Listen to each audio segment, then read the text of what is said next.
WOCA. Ocala.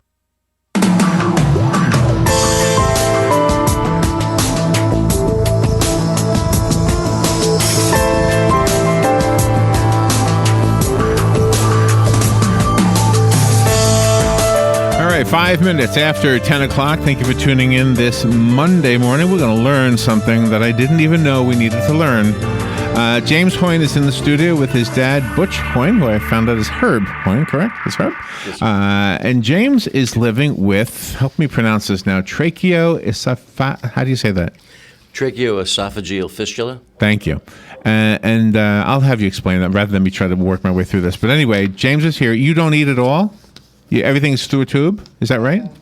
No, he eats. Oh, you can eat? Yeah. Yeah, I can eat normal. Oh, you can eat normal? Yeah. Oh, I But thought... I use it for supplement because I have the condition I have is failure to thrive. So I use it to gain the extra nutrition that I'm missing out on. Okay. Okay, so let me just tell the audience. James, he has a feeding tube. You graduated from Denella High? Yes. So did I. When did you graduate? June of 2012. 1973. Yes. Oh, wow. Oh, wow. I love that. It was not the same building you graduated from. It didn't. It was a little. It's a little wooden building. Well, never. It's a long story. So we have that in common. Also, Butch, you retired from the New York City Police Department. Yes. So did my dad. Oh, really? Yeah. So we have that in common. Wow. He, not graduated, retired. Retired. 72. He's since passed away, but he. Okay. My wife also is a retired New York City police officer. Is that right? What precinct were you in? I was in transit. I was in the transit police department, and okay. then we merged with the three police departments. We merged into the New York City Police Department. So you had the housing, transit, and New York City Police Department merged together. Oh wow! my. That was under the Giuliani administration that they did that. Okay, and did you and your wife retire from the police? Yeah, Lisa retired on a disability. She was injured in the line of duty. Do you subscribe to Spring, whatever that magazine Spring is? 3100. Do you subscribe to that? Yes, she still gets that. My Yeah. father always did. Father subscribed to the magazine. See, for those who don't know, that's a cool magazine. It Isn't really is. It really is. It gives you a different perspective to the New York City Police Department and a lot of behind the scenes of what goes on. You know. So when did you retire? I'm sorry. When did you retire? I left after 9/11. After 9/11. So you were there during 9/11. Yes. Oh my goodness. Wow. And your wife, too?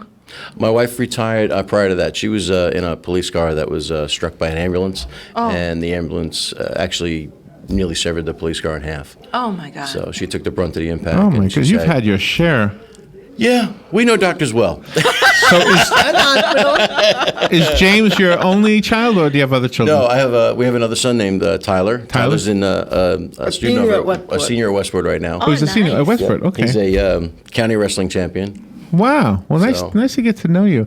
So today, your whole purpose of being here is to talk to us about tube feeding awareness, so that we're explain why you want to make us aware of this. There's so much misconception about people with feeding tubes, what is involved, and Yeah. stuff. One of the misconceptions that I've heard all my life is the whole reason why you had him put a feeding tube in was to take the stress of feeding the child. In other words, people are saying that the only reason why you did it was you didn't want to go through the picky eating. He doesn't like this or that. Oh my goodness. That's not true. Who would do that? Now, There's wh- over 300 different conditions for you to have a feeding tube. So you have a feed, but you can eat normal food. Yeah. So I can eat. No, I eat normal. So- I try to eat every day, but sometimes I don't eat enough where it stays down. Like sometimes I'll eat and a few hours later it'll come up. So that's when I'll go on the feeding pump, like at nighttime. That way while I'm sleeping, I'm getting the extra nutrition that I may have missed out on because I threw up. So how come that happens? Why do you throw up sometimes? Well, with his condition, he was born with an incomplete esophagus, and he had complications involving the trachea and the esophagus. So that's and basically what they did was, when he was born, the top half of his esophagus was like the bottom of a test tube. It just had like a little bowl at the bottom, but it was disconnected from the lower half. So when they reconnected the two together, it created like a stricture, almost like an hourglass effect. And as a result of that, he has no motility in his throat. What does that word motility mean? What does that mean? You know, like the peristalsis. In other words, when you and I swallow something, Right. the movement of the muscles in the esophagus force the food down into your stomach. Okay, He doesn't okay. have that. Oh, okay. None of that. When he does drink or when he does eat something, he has to get it past like basically scar tissue, which is that stricture, that hourglass effect, and he has to force it down that way. And so anything, he's got to be careful of what he eats. Because it'll go into his lungs? Well, because it can reflux back into his lungs. In other words, when he's trying to swallow, if he doesn't get past that, he might choke on it and it might lodge in his lungs, which he's had happen before. Oh. He's had I've had to give him CPR mouth to mouth before. He's stopped breathing on us. He's had last rites 3 or 4 times. 4. 4 times. Oh my gosh. So I mean. Oh my gosh! It must break your heart. Oh, you have no idea. Last rites. I used to have hair before he was You born. thought he Now he's you got thought he hair. died? He's You thought he fine. died? Yeah, yeah. James, do you remember those times? How No, I old had was a baby. Oh, it was just a baby. really young, Oh, so really since he's been an adult, It's A just young been adult. adult. There's been a few episodes. There's been a couple of close calls, but he's been really lucky. He's probably his best advocate. I mean, he knows what he can do, what he can't, and and when things have happened, he knows or he's able to recognize like the warning signs if he's going to be getting sick or if he's going to he's going to choke or something like that. Okay. So he's really. We call him a miracle baby, a miracle child, because he really is. you with are a everything that miracle. He's been through. When I Yeah. was in high school, I started to get comfortable with the class, and I figured, if I do get in trouble or have an accident while I'm in school, these kids aren't going to know what to do. They're going to probably do what they think they should do, and it may not be what needs to be done. So I worked with my guidance counselor and my teacher, and we decided to turn a class schedule into a health lesson about me. And I told the class all about me, and afterwards, it really helped the teacher for when she prepared a folder for the substitute. She was able to tell the teacher, okay, if this happens, don't do the normal thing, ask one of the students, and they'll tell you Don't know what just how to do. respond. Oh, And my did that ever need to be? Did they ever need that? Luckily, it didn't. Never but one of needed. the things we did create was the buddy system, where if I went to the bathroom, another student went with me, so that way they could go tell somebody while I'm doing what I need to do. Right. That way, there's no what's going on. The other day, I went to the bathroom at Burger King, and there was a lady cleaning the stall. And I was just about ready to step up to the urinal, and she said, "I'll be out in a minute." And I said, "Okay." And there was no sign. There was no sign. I just thought I'd share a bathroom story with you, since we have a lot in common already. That's right. All right. So can I ask you? You just drank some water, and it just goes down normally, or it's normal for you? It's normal for me. Like with me, when I eat, normally when we eat, we know, okay, within 15, 20 minutes, we can either go for second plate or stuff. Right. For me, I have to wait maybe an hour or two, because sometimes it may stay down, and sometimes I may get a surprise where 8, maybe 10 hours later, I'm going to the bathroom. Right. So with me, we never know. I may have a good day today, tomorrow I may not. So do you have a port or something that food goes in? I have a feeding tube. It's actually called a Mickey button. It's, A Mickey button? yeah. It's flush against his. Can we see it? Sure. Are you gonna show it to us? Hold on. Oh, look at that. Isn't that something? And I love it because I hardly know I have it. I don't have to worry about getting in the way of my everyday activities or doing stuff. And I do everything normal. I play outside, I play ball, I run. What do you jump. do? What do you want to become? What do you want to do as a job? Teacher.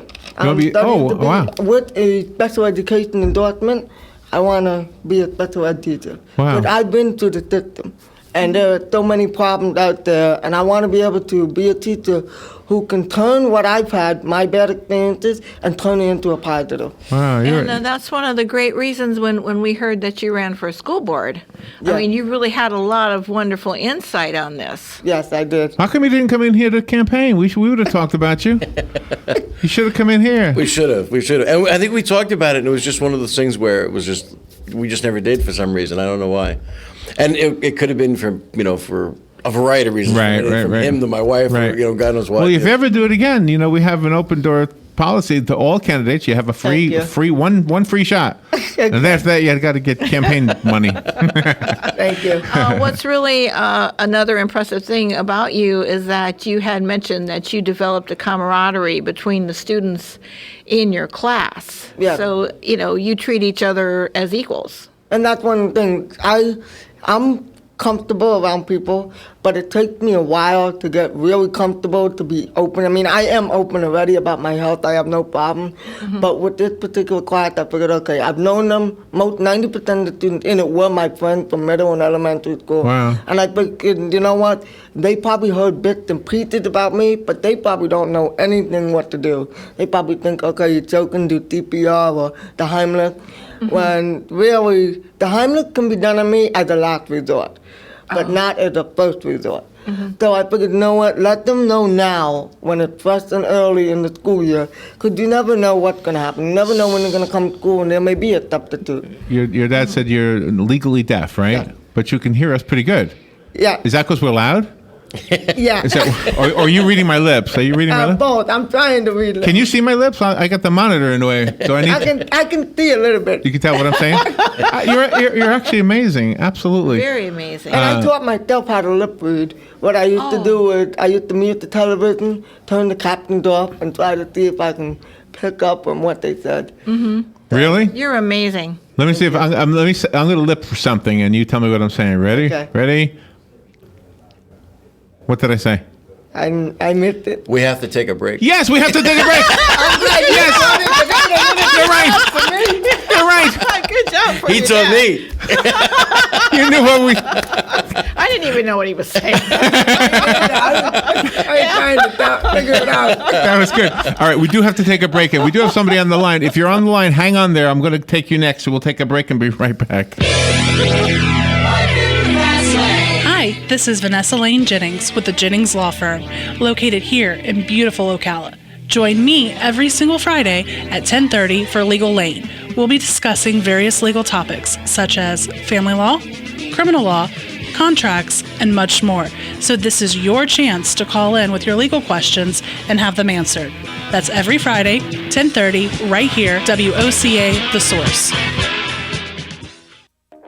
Hi, Matt Wilkerson here, your mobile Verizon rep. But not just here, I'll deliver the phone to you in your home. While I'm there, I'll only sell you what you need and I'll personalize it to you. Want to have me get you connected? Then call me at 352-528-0020. I even offer unlimited home phone service for just $20 per month. Just call me, your mobile Verizon rep, at 352-528-0020.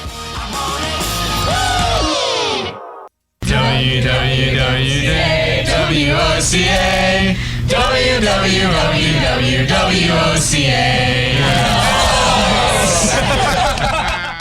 WOCA, AM 1370, 96.3, 96.3 FM. Your source for the #1 sports weekends, Fox Sports, only on 96.3 FM, 1370 AM.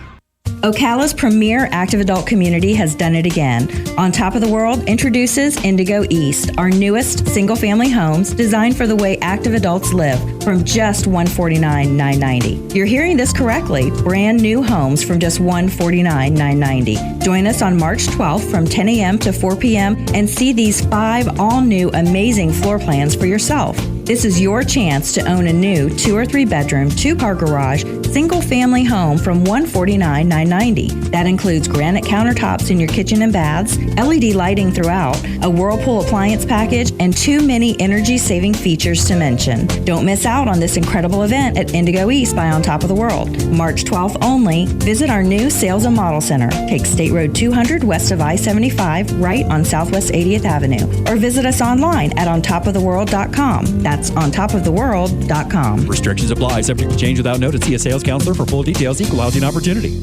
All right, we're just having a really good time. James Hoyne is here with his dad, Butch Hoyne, and James has a feeding tube, and he's trying to make us aware of what you need to know about somebody who has a permanent feeding tube is what we're talking about, right? Is that a way to say this? Yes. Yes.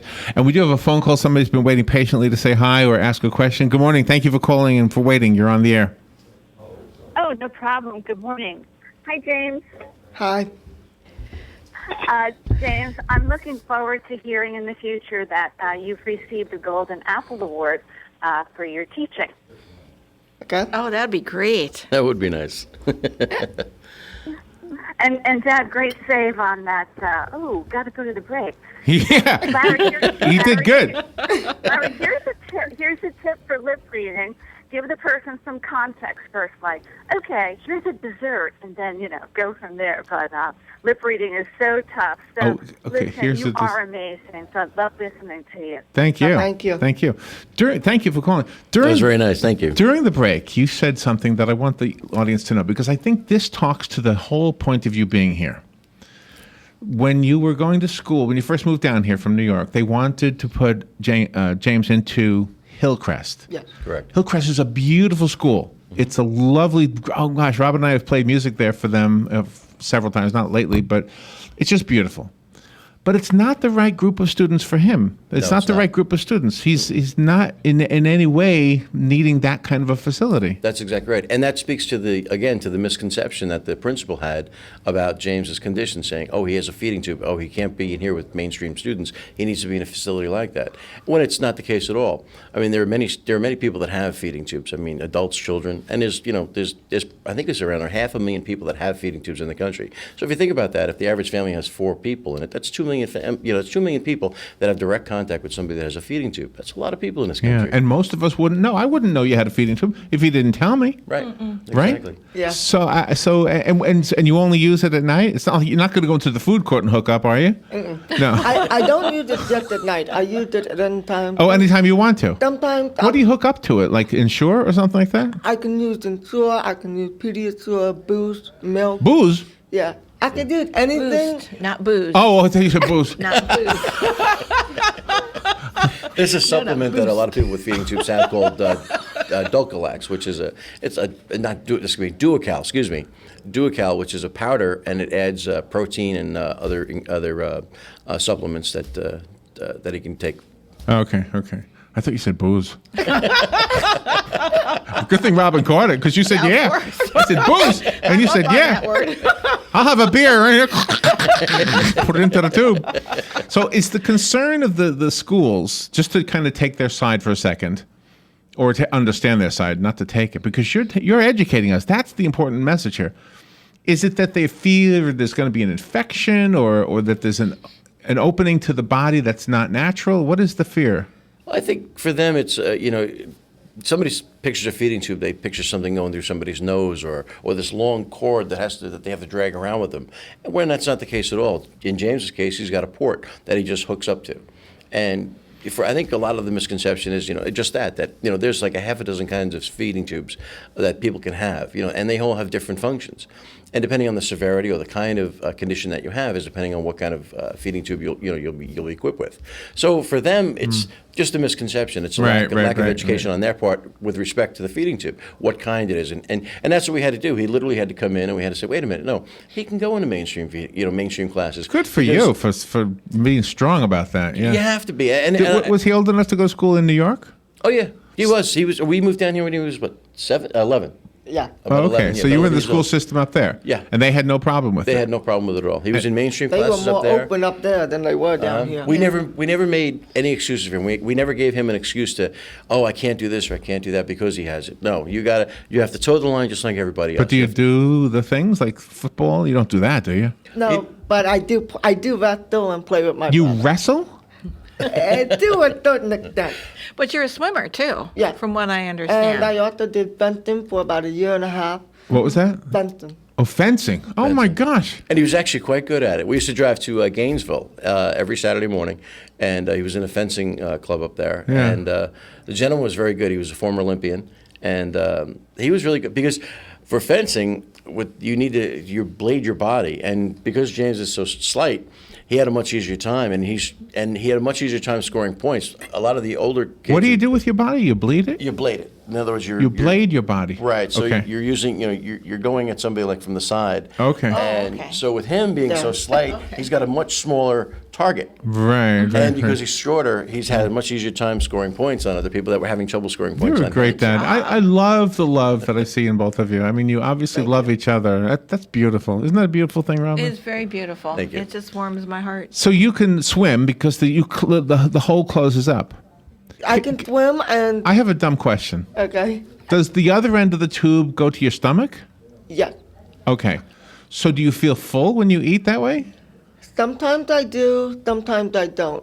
Like sometimes I'll hook myself up and I'll wake up in the morning and I'll feel like I haven't eaten in weeks.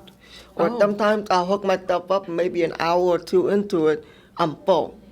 So it really depends on how my stomach is feeling. So I try, if I know I'm going to hook myself up at night, I try not to eat too much right before. Do you have a way of testing your blood to see if you have all the nutrients and everything? I've been tested 100 times for diabetes, and thank God I don't have it. Oh, okay. So we are very on top of all the health problems, making sure I get early tested for everything. Do you drive? Do you have a... Not yet. See, how old are you? Not because of a lack of trying. He's 22, and he 22, wants to. okay. But for years, he's turned around and said, "What do I need to drive for?" He says, "I got you and Mom. You guys can drive." He says, "You guys can drive me wherever I need to go." That's a New York kid. That's the way we are in New York. You don't worry about a car. But this is Ocala. Yeah, I know. You're going to have to get a car. Yeah. And that's really, really amazing because you are such an inspiration to others. You're allowing people to look at themselves and say, okay, I can do this because James is doing this. And it's really, really amazing. And just because you have a feeding tube doesn't mean you can't do everything normal. I mean, you can do just about anything you do as long as you put your mind to it. And you're a writer, so you have this support blog going? Yeah, and I ought to keep in touch with my doctor, who's known me since I was since an hour old, and I still keep in touch with him. Really? Every Tuesday we have an hour-long conference call, talking up on everything. Butch, were you afraid that he was not going to live when he was an hour old? Oh, yeah. Yeah, there was, suddenly you have this, he was my first son, so, and, suddenly you have this great feeling, wow, your wife just had a baby, and, so proud and everything else. And then in the next 10 minutes, I tell you, there's something wrong. And suddenly it's like, all the balloons have just burst. And now you have this rotten pit in your stomach, and it's like, what's going to happen? And you don't know. And you just, and suddenly, if somebody, I'll put it to you this way, if somebody would have said to me, if a doctor would have said to me before he was born, you need to have surgery, you're this, I would have said, oh, no problem. But his doctor, who's a terrific doctor, I love him to death to this day. Matter of fact, when James graduated high school, I called him up and I said, Jerry, just want to let you know, this is just as much your day as it is ours, and he sat there and cried. His wife told me later on, Wow. His name is Dr. Jerry Weinberg. He's from New York, and what a phenomenal doctor he is. And he said to me one time, he says, what do you call the guy that graduates first in his class from medical school? And what do you call the guy that just scrapes by the skin of his teeth? Do you know what you call them both? Doctors. Doctor, exactly right. Exactly yeah. right. He said, you're going to have, it's like any other field, you're going to have good ones, you're going to have bad ones. He said, the key is to being, question what, question, the kind of doctor you have, and just be, for him, for Jerry, it was, he was great with us. He was really wonderful. He was wonderful with James, and he's been James's best friend all these years. And James, you graduated with honors Yes. from Dunellen High School. And one of the things, touching on doctors, is people go to doctors, okay, great, been with this guy 2 or 3 years, they feel comfortable. With me, it does take a while for me to get comfortable because I've been through the whole medical process. I've been through doctor after doctor. So there may be doctors where I get along and I'm their best friend immediately, or there may be doctors where it takes maybe 2.5 years for me to get comfortable. Because I realize, okay, I can trust you. Does the tube have to be changed every now and then? The average lifespan of this particular tube is about 6 months to a year. Oh, so you changed it a lot. I've been lucky. I've been able to go about 2 years without changing it. We don't change it just because we're hitting the lifespan deadline. We change it when we need to, not just because. How do you know? Sometimes it will start to stick out of the belly, and that's when I know that the balloon had ruptured due to the acid in my stomach. Oh, okay. Or sometimes my doctor will say, you know what, you've had it in a little too long before you get an infection or something, let's take it out and put a new one in. Just to be on the safe side. Well, I hope you have accomplished your goal by being on this show. I feel like we've had fun. Thank you. But I'm hoping you have a website you can direct us to so people can learn more. Do you have one? It's actually the Feeding Tube Awareness Foundation website. And? It's www.feeding. Good. feedingtubeawareness.org. Okay, and actually, Robin already has that on our list, so makes it easy. Great. We will take this interview and we'll put it on Facebook and on YouTube for the listeners. Share this. Robin will put the link on there as well, so that we can all share it with others. I think you're doing an amazing thing. Thank you. You are probably going to run for office again. Good luck. Come on in here. Let us see you again. What a delight. What a contribution you have made, both of you. Thank you for coming in here. Butch, to you and your wife. James, you got some great parents. That's all I got to say. You have some great parents. And your brother, Tyler. Yes. Thank you. What a great family. We'll take a little break. In fact, Tyler's joining the Navy in August. Oh, he my did. goodness. We'll be right back. Fox News Radio, I'm Pat O'Neill. The day before Super Tuesday, there seems to be two clear leaders. A new CNN poll shows Donald Trump the choice nationally among 49% of GOP voters, but Marco Rubio not giving up at a rally in Roanoke.